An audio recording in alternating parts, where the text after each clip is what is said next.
Hello there, I'm Connie. Hello, I'm Dobbs. Welcome to The Worry Book, a podcast for anyone who has ever worried about anything ever. In each episode, we'll be exploring a subject that we worry about while trying not to make matters worse or falling out with each other.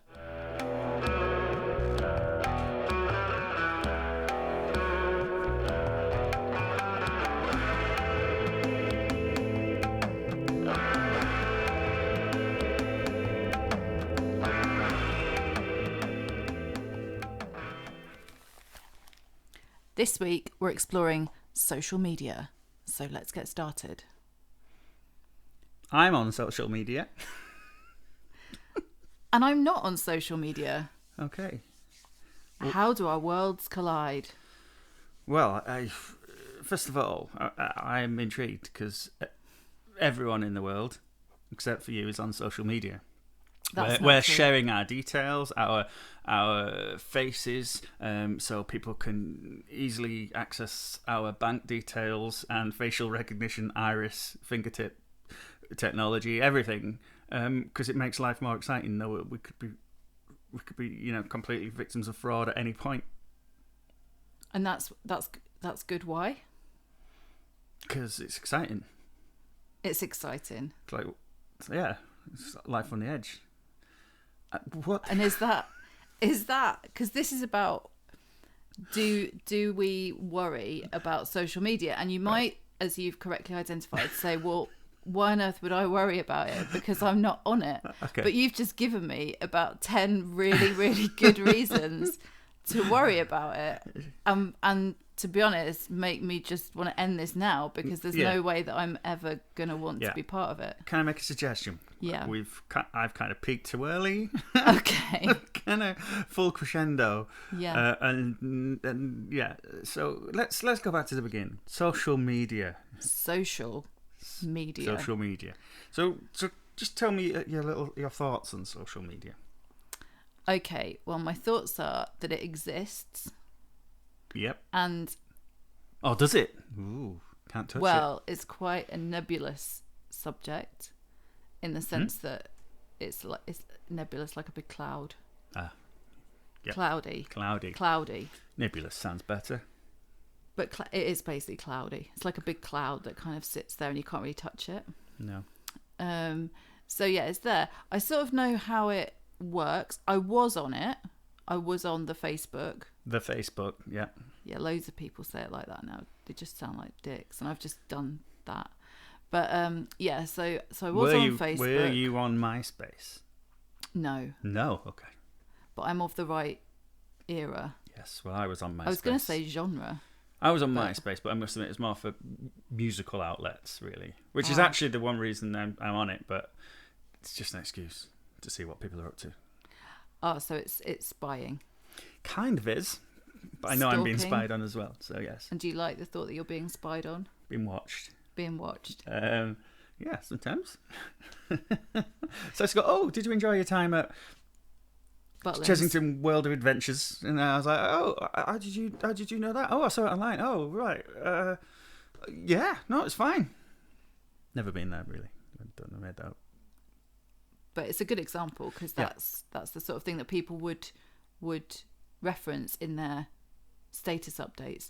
See, I know some of the lingo. I know that you used to be able to poke people. I don't think you can do that anymore.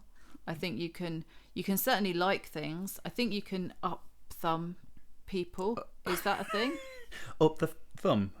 You can up thumb them. Up thumb. I don't know. And down thumb them. No, I. Do you not call it that? Where you like something, you kind of give it a no, thumbs up. It's or not a heart. thumbs up. I don't think you just like it. But there's different things. You can go to a heart or a little crying face. But it's really weird, actually. And just going on to that, and the whole little smiley face, the emoticon things. It's getting taken too seriously. They're a bit of a laugh, right? I use them. It's fine, right? I use them so much it annoys myself, really. But like somebody I knew died. Yeah, very, very tragically died, the other day. And someone had put a really nice touching comment, wrote quite a bit about someone who knew him quite well, and put a lot of old pictures, and it was all really nice. And the amount of people were just putting, a heart, or a crying emoticon, and you just think, Jesus Christ, this is someone's life, and this is what's summing it up. It's reduced to a little yellow blob with eyes. Yeah, I did it, I think. But did you... And I commented, but, not completely heartless. And then I checked Twitter, see if anyone had put anything on that, and then went on to Instagram, and then I think that's it. And then before you knew it was time for bed. Yeah. And then so I went to bed, plugged my phone in, and then started looking at my phone in bed. Yeah. Oh, Christ. Social media, Jesus. Is the really bad thing, that you should never look at your phone in bed, because the thoughts that you have when you're asleep, or the sort of subconscious, let's call them dreams, are going to be influenced by what you see. And you should give yourself some time before you go to bed to kind of remove yourself from that world. Yeah, I think that's probably true. I would say, I mean, obviously I don't stare at social media in bed. What I do is news.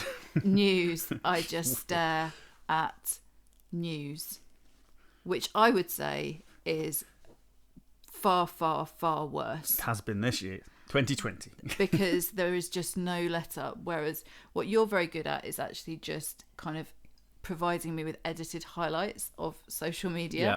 So you'll just send me stuff that you think I will find funny, and generally you're absolutely right. Some of it is very coarse and borderline illegal. But no, it's not. Well, some of those images. No, they just sent them from my camera. Oh, right, okay. Was that you? Yeah. Jeez. I know. Wow. It was cold. What can I say? But some of the I'm distracted. Some of the, which is one of the words. So we'll just keep those the theme: control, distraction, and pleasure.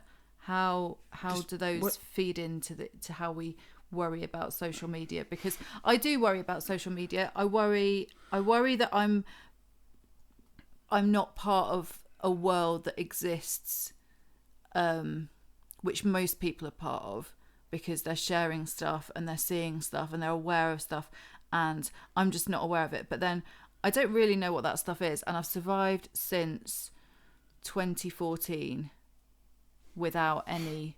No, actually longer. 2012. I've survived since 2012 with having no social media presence apart from WhatsApp. Is WhatsApp social media? No, not really. I think it's owned by Facebook. It is owned by Facebook, but that's just free phone calls. Yeah, and it's great if you're abroad and stuff like that. But I would say as well, and seeing as you're not on social media, I think it's important to sort of say this, that Facebook or whichever one you prefer, even MySpace if you're going back that far, when they all start, they're great. You get your friends list or whatever, and whenever they put something on, it was great. It was just a timeline. I don't think it's called a timeline anymore. So someone put something on, it would come in your feed, you'd see it, it would go as other people put things on it. Yeah. It was great.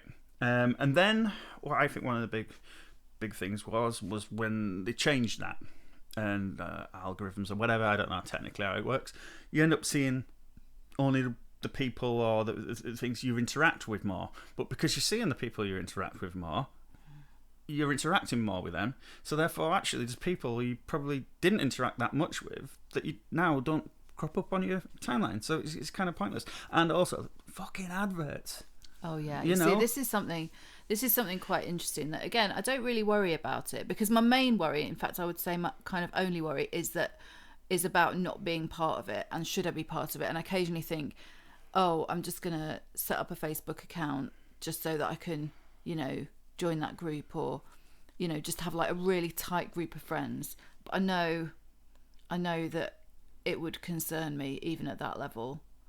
I would feel compelled to be doing stuff on it, and to be, I'm very bad at having things there that I can just kind of not. I'm very bad at having things there that I don't worry about. Things generally cause me to worry. And so that's why I stripped stuff back. And what I happened to do was I stripped social media back. Yeah. And I've never subsequently rebuilt it. Well, I think it'd be difficult to rebuild it now because it's like... Because I don't exist. It's like some in-depth series like The Wire. I know you haven't seen it, so it doesn't matter. It doesn't matter if you've seen it or not, really. But The Wire, it's like if you come into that on the final series, you could probably still get some enjoyment out of it, but you're not going to understand half of the intricacies of the characters and the plot lines. So going back into social media now... is in my early 40s. You'll end up looking at something online like how to look after Madagascan cockroaches or something. You'll go on Facebook and there'll be an advert for it, and it's just like, get out of my space. And also, and you speak. No, do, because you're very much the authority on this, and I think addict, social media addict. I think that I do. You've never kind of made me feel like I'm missing out, and I don't generally feel that I am, but so all of the stuff that people worry about, the kind of, what's it doing to my brain, or am I becoming desensitized to things, or the privacy, the stuff that you talked about in your opening synopsis, all of that stuff is kind of, it doesn't really apply to me. Well, I think there's some serious things about social media. I think watching just mundane stuff all over and over again, I don't think is harmful. We got through 80s TV, 90s TV, so I don't think that's the problem. And you could say Dave. Yeah, but I know a couple of people who work in technology or have worked in technology who are quite up on things like this, and I've noticed through social media the irony of, but they've been saying like, don't do the quiz. There's various quizzes you can do, which ask you, or you put your, I don't know, whatever names, and you answer these, and it gives you your wrestler's name or your whatever. And another one is you can put your face onto other people's like film stars' faces and all this kind of thing. That's going to turn you into a sex video. Well, it's not that. It's potentially giving fraudulent people the chance to facial recognition. So, and another one, when you answer enough of these questions, all we need is your mother's maiden name, and potentially this is where people can slip up and things can come through. I'll be honest, that has got scam written all over it. Yeah, well, it's not as obvious as that, because decent scams aren't, but potentially that can happen. If somebody was to ask me for my mother's maiden name, where I lived, and the name of my first pet, I don't think they would ask you all that. I would think that. What were they again? Oh, you know them. Yeah. Oh, no, you don't. Okay, so no. I would think that they were not just showing an interest in my life. I think that they were, after something. And also, I think they were bad uns. Yeah. No, this is true. But also, I would like to say some of the adverts that come up on the Facebook, you would expect them to be genuine. A company I have worked for had these adverts coming up for a product that sells for a couple of £100 plus. These products were coming up for £30-40. Yeah. So, which sounds an amazing deal, and people were putting their details in, and it was completely fraudulent. Now Facebook couldn't get rid of them; it took them ages. So you didn't think that was a special deal for you because you're an ex-employee? No, because I was working for the company, and it was a shop-based thing, and people were coming in, and saying, "Oh, are these real?" And we were going, "No, right, no, they're not." And they're just thinking, "No, you're just saying that because you're selling them for cheaper," and going and putting their money in, and then coming back 2 weeks later, and we have not received this. And I was like, "Well, I'm glad that you got out of that one." Get out of what one? Well, that you didn't fall for it. No, I didn't fall for it. No. But it sounds like you're pretty on the ball with it. But obviously things are getting more sophisticated. But do you have any boundaries? Not really, no. No, I don't mean just generally. I mean, as far as sort of social media is concerned, is there anything that you don't do, or, are there any issues that you probably wouldn't discuss, or just within your own sort of presence on social media? Do you have any rules? I never used to have any, but then I used to get people complaining about certain words I would use or certain Bad words. Yeah, not like offensive in the sense of anything illegal. Yeah, or what's the word when it's against someone? Not racism or anything like that. Just generally a few words. Give me C or something you use quite regularly. Yeah. Stuff like that, and so now I'm a little bit more careful with things like that. But going back to sort of these quizzes, these fun quizzes, I try not to put anything with my face on. As in, I didn't even know. Obviously, I've got pictures there, but I try not to go into, because you go into like a separate program and you upload a picture. Oh, dangerous! Yeah, and also things like the one I find them a bit pointless anyway, but sometimes you don't mind doing pointless crap like that. So I'm a sucker for a good list. Well, I was going to say, I think I would have a real problem with these because I love a list, and I also like to know the future. So if one of these quizzes, for example, said, "Oh, put in some details or answer some questions, and we can guarantee that you'll be able to retire at 50," I mean, there's very little that I wouldn't give them. Is that a sort of quiz? Or if it said, we can tell you that, just by putting in three key pieces of information, we can give you the name of your first child. I would do that. I would. Yeah, you're probably best off social media then, really. Or right, we're talking. Is it an extension of those scams? Those scam emails that you got saying, "Oh, you've been identified as somebody who's got a bank account. We'd love to deposit £100,000 in your bank account." Just and you go, "No way, man." Well, I'm not saying all these things that do these little game things are scams. By far from it. But only takes one, doesn't it? So it only takes one. That's a lesson. We're talking about social media. Yeah. But what we've talked about is Facebook, really. Yeah, there's the Twitter and there's the Instagram. The Instagram and the Twitter.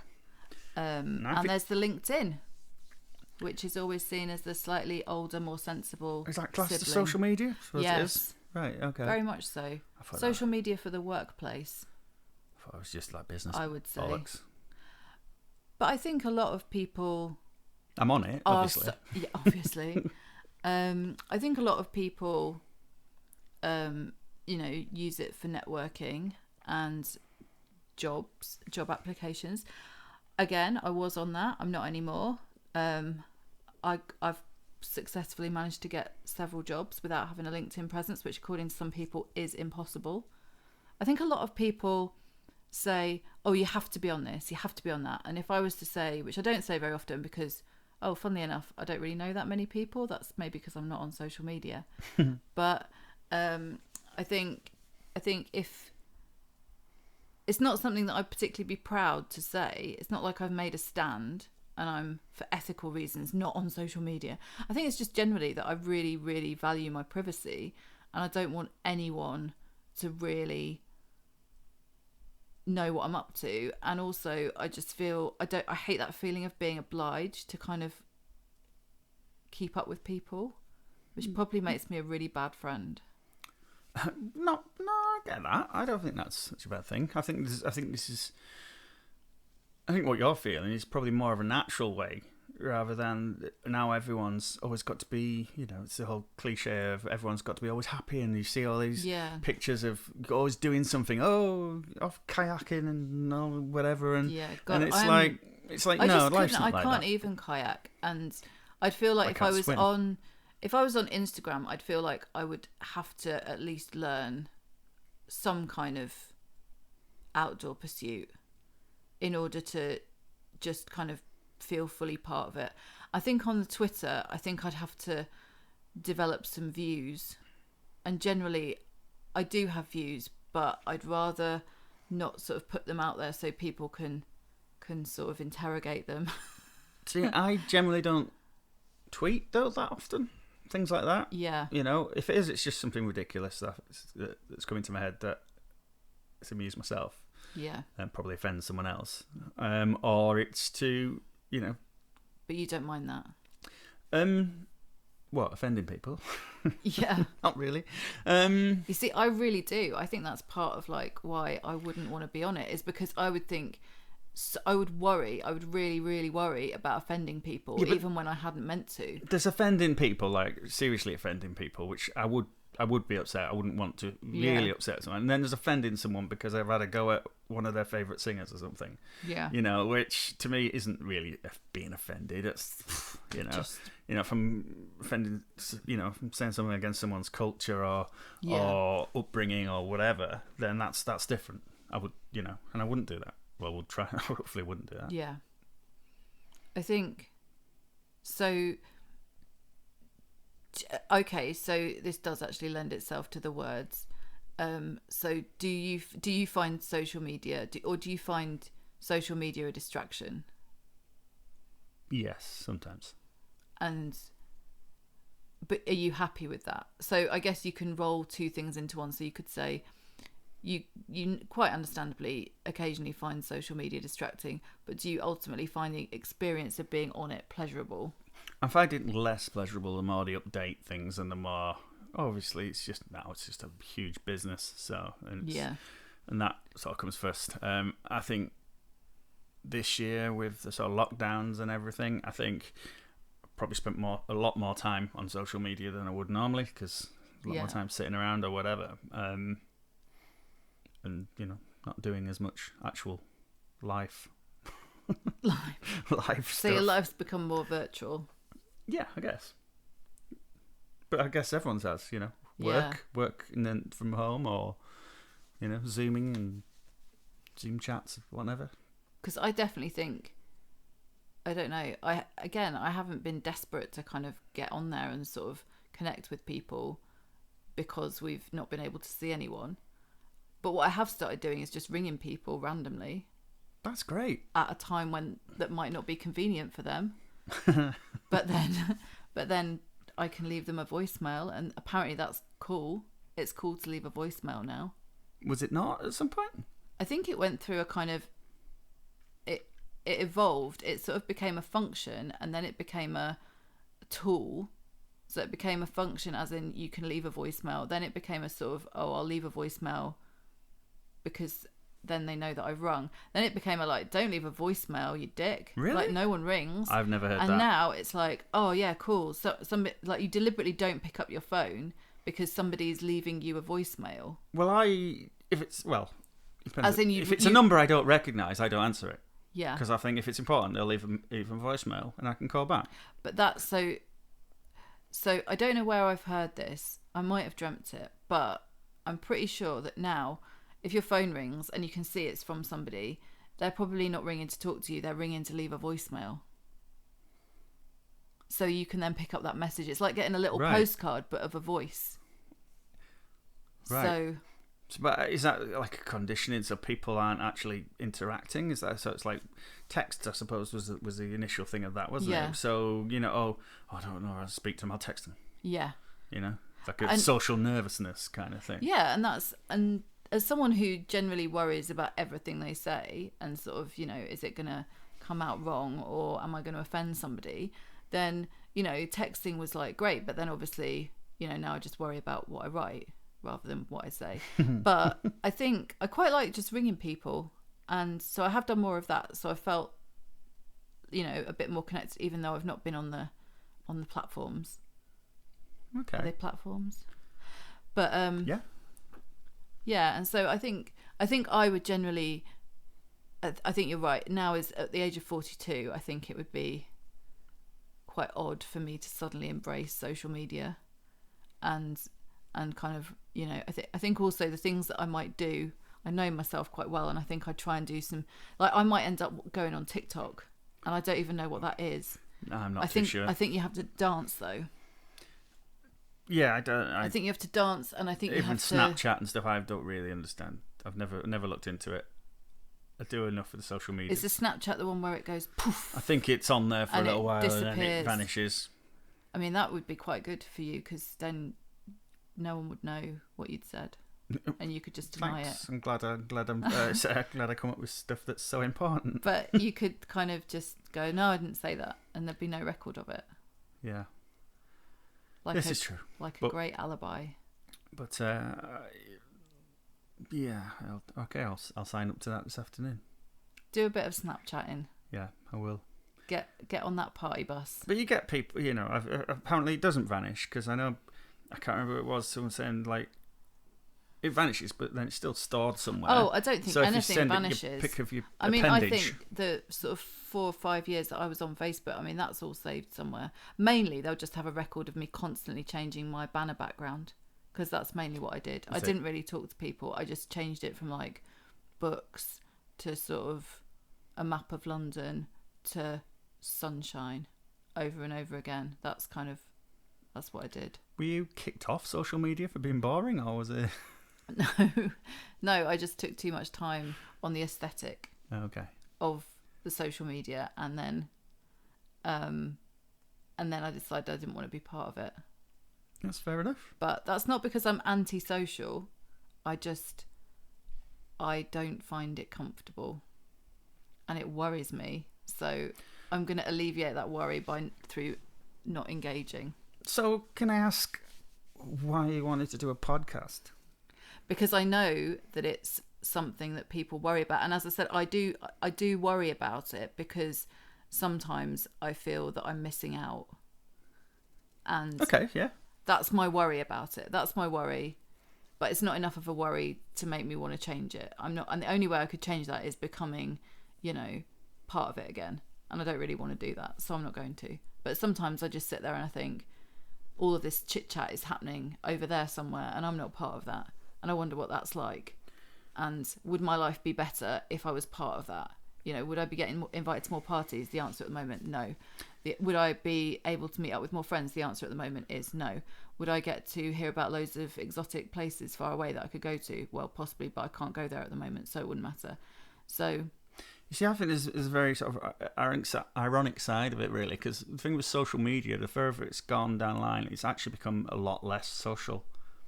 It's not about interaction as much with... I think the most interaction these days that I've personally been on is more reacting to comments over something. But when I first went on Facebook or whatever, you would chat to people a lot more. You would... I don't know. It seemed more social, whereas now it's so full of adverts and games and quizzes and Don't do the quizzes. Why? Well, you said don't do. The quizzes are weird. Yeah, good point. So I fall for it. Well, I generally don't, because unless it's on 90s grunge or something. Got a really long hair. Oh no, it's a hair that was not attached. That was good. Always works well on a podcast. You mean that long hair that was coming out of my head? That you just but it ripped wasn't out? Attached. No, luckily it wasn't. That was my stomach as well, which is possibly saying that we should maybe call it a day. Yes. With this exploration of social media and why we worry about it, whether we are on it or not. Yes. So if you've enjoyed this podcast, you can catch us on Facebook, on Twitter, and Instagram, and soon to be TikTok. Yeah, where you Snapchat. can see us dancing this stuff. Snapchat us your cock and breasts. Us. That's a lovely way to end, isn't it? Yeah, we'll leave it at that. Don't do that. Don't do that. But can. But don't. Don't do that. Don't do that. Just don't do that. If anyone asks you to do that, don't do that. No. Unless you know them really well. Yes. But sometimes you might not want to, so don't do that. Don't do that. Probably best unless not you want to do that. But you can initiate that if you want to do it that way. But then again, that's a minefield. No, don't do that. We're not telling you to do that. Yeah, you didn't hear it here. You did not hear that here. Should we go? Let's go before it gets difficult. Okay. Okay. Bye. Do you want to say bye? Bye. Bye. Bye. Find The Worry Book on Twitter and Instagram. And if you like what you're hearing, don't forget to subscribe. We're also supporting Mind, the mental health charity. If you'd like to make a donation, visit mind.org.uk. Thanks for listening and bye for now.